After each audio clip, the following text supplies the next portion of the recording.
Hey all, it's David Ducker coming back at you, and today I'm going to be talking about XP, experience points, and specifically the concept of earning your XP.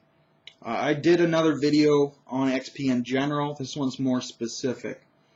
Someone on our forum had asked the question, what should I do when a player character dies? When I bring his new character in, where should I start him out at? The same amount of XP as the other players? Back at 0? Or like at the halfway mark? The same level -5? The same level -1? What should I do? Pretty much for every one of those scenarios I just mentioned, there was someone supporting it. No one was really decrying anything, except me. I have a very strict policy in my games about earning your XP.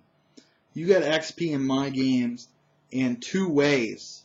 Your backstory, what you've done before the game, and your exploits, what you do in the game. That's it. And every single XP award has to have a reason for it. You have to earn it. So for me, if your character dies, you start back at 0. You start with nothing. But if you write a good backstory, you'll build up that XP before the first session even begins with that new character. And it will reflect what he's actually accomplished. If you're playing someone who in their life has not really accomplished anything, you're going to have low XP. If you're going to be playing someone who has accomplished a lot in their life, you're going to start with a lot of XP. And that's just realistic.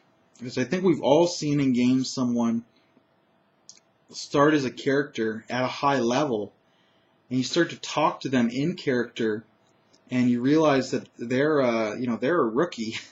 They've never been outside their front door. They've barely been trained at all, and yet their statistics reflect them being a high level character. And it's just this real disconnect from reality. Essentially, it breaks your immersion in your belief in the game world when you see something that's so schizophrenic like that.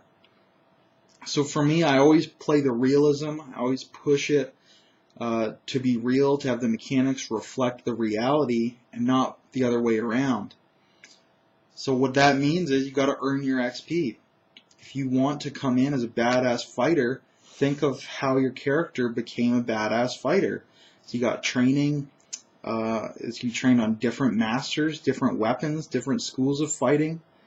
Does he have experience? Has he fought orcs? And he's fought giants. And he's fought another army. And he's fought another army with a completely different fighting style. You can build this great history to reflect why he's good. If that's part of his character concept.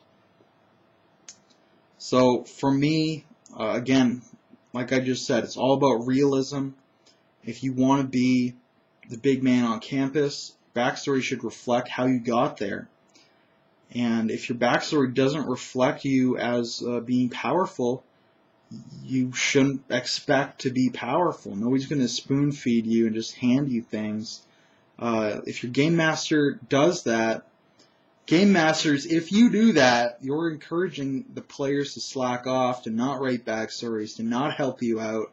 You're telling them to just show up, leech off your creativity, and contribute nothing to the game, because it's all going to be the same.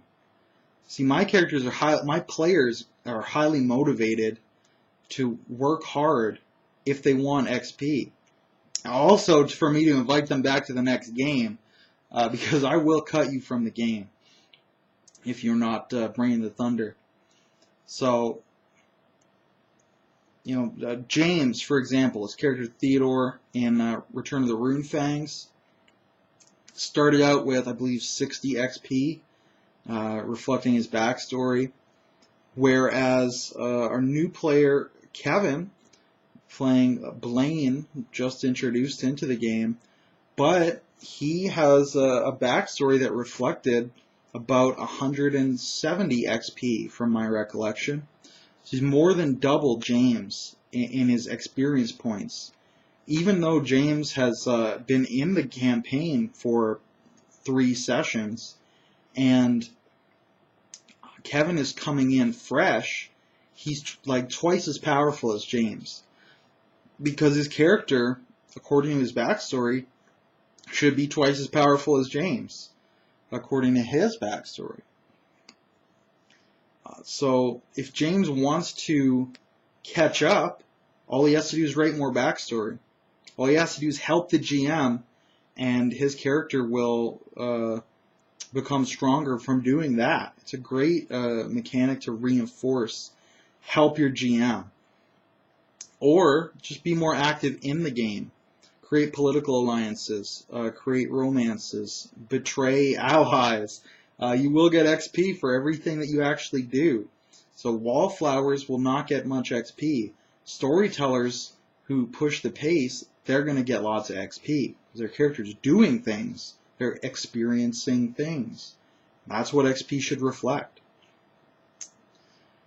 I think that's my ramble for the day. I'd love to hear your thoughts, your opinions, your styles, your experiences as well. Give me some of your XP in the comments below, and I will absorb it and use it to craft magic items. I just sign out now. Have a good day, you two.